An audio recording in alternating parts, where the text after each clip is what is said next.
Shalom, selamat malam Bapak Ibu yang dikasihi Tuhan. Malam hari ini kembali berjumpa dengan saya dalam program My Way, di mana malam hari ini kita sama-sama belajar kebenaran firman Tuhan yang akan menguatkan, menyegarkan iman kita, meneguhkan pengharapan kita hanya kepada Yesus Kristus saja. Dan saya yakin malam hari ini Bapak Ibu Saudara akan diberkati dengan pemberitaan renungan singkat malam hari ini. Dan malam hari ini saya ingin membahas tentang satu tema, yaitu belajarlah dengar-dengaran. Mungkin kata-kata ini tidak asing bagi kita semua, karena kita pernah jadi anak-anak, dan pada saat kita menjadi anak-anak, saya yakin tidak sedikit dari kita yang sering mendengar kata-kata dari orang tua kita yang berkata kepada kita, dengar-dengaran ya nak, gitu ya. Mungkin kata-kata itu sering kali diulang. Kenapa? Karena kita kecenderungannya itu menjawab ya, tapi berikutnya kita melakukan lagi apa yang dilarang.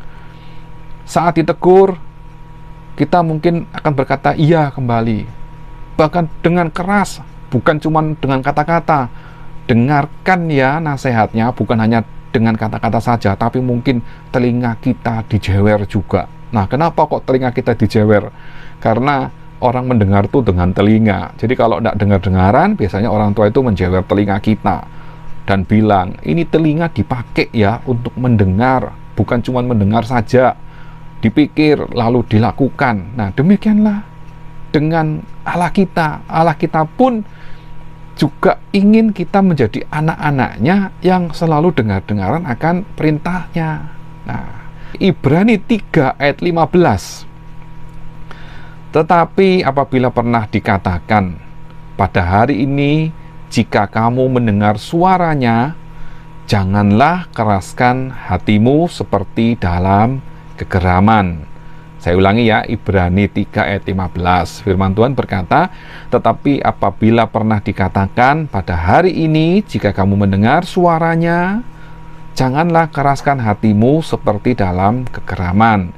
Saya cari Alkitab bahasa Indonesia sehari-hari. Firman Tuhan dalam Ibrani 3 ayat 15 mengatakan, inilah yang tertulis dalam Alkitab. Kalau pada hari ini kamu mendengar suara Allah, janganlah kamu berkeras kepala seperti leluhurmu ketika mereka memberontak terhadap Allah.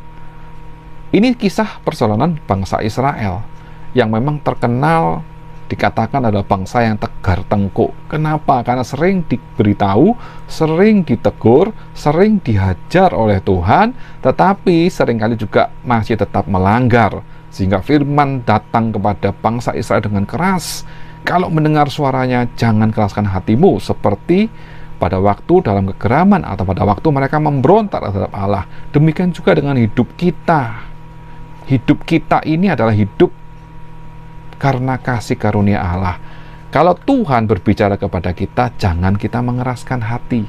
Nah, lalu apa yang menjadi perintah Tuhan, berkat Tuhan malam hari ini bagi kita semua? Saya ingin sharing di dalam Ibrani 13 ayat 5, yang juga menjadi ayat favorit saya waktu saya masih SMA. Firman Tuhan berkata demikian, Ibrani 13 ayat 5, janganlah kamu menjadi hamba uang, dan cukupkanlah dirimu dengan apa yang ada padamu. Karena Allah telah berfirman, aku sekali-kali tidak akan membiarkan engkau, dan aku sekali-sekali tidak akan meninggalkan engkau. Mari kita melihat apa perintah Tuhan yang harus kita lakukan, lalu apa akibatnya buat kita yang melakukan, karena ada janji Allah di dalamnya. Perintahnya adalah, jangan kamu menjadi hamba uang. Perintah pertama. Perintah kedua, cukupkanlah dirimu dengan apa yang ada padamu. Artinya janganlah kamu menjadi hamba uang ini adalah, kalau kita sebagai anak-anak Allah, kita harus mempercayakan diri kita dan hidup kita kepada Tuhan seutuhnya, seluruhnya. Apalagi dalam situasi kondisi seperti ini. Kita ini adalah hamba Allah, bukan hamba uang. Lalu bagaimana dengan keuangan? Nah, perintah yang kedua, cukupkanlah dirimu dengan apa yang ada padamu. Apa yang ada dalam diri kita? Apa yang kita miliki saat ini?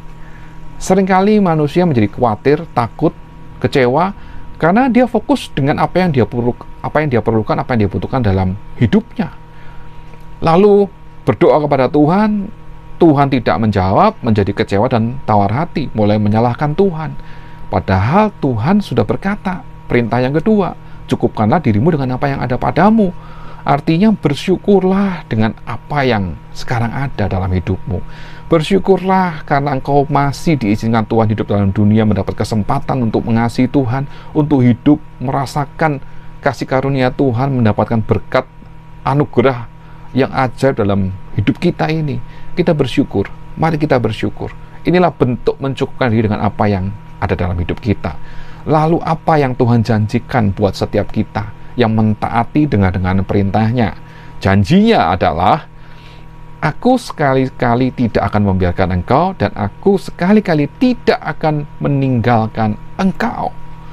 Percayalah Bapak Ibu Saudara yang dikasihi Tuhan, kalau kita mendengar perintah Tuhan, melakukannya, maka janji Tuhan berlaku atas hidup kita. Tuhan tidak akan pernah membiarkan kita.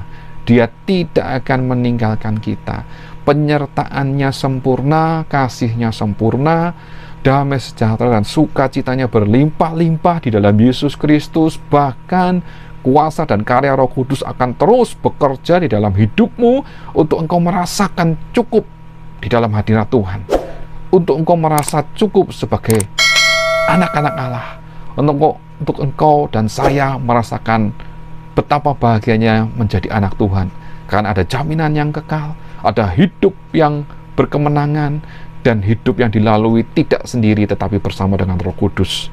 Mari kita setia kepada Tuhan, mari kita sungguh-sungguh kepada Tuhan, mari kita dengar-dengaran akan perintah dan suara Tuhan dalam hidup kita. Puji Tuhan, selamat malam, selamat beristirahat. Tuhan Yesus memberkati kita semua. Amin.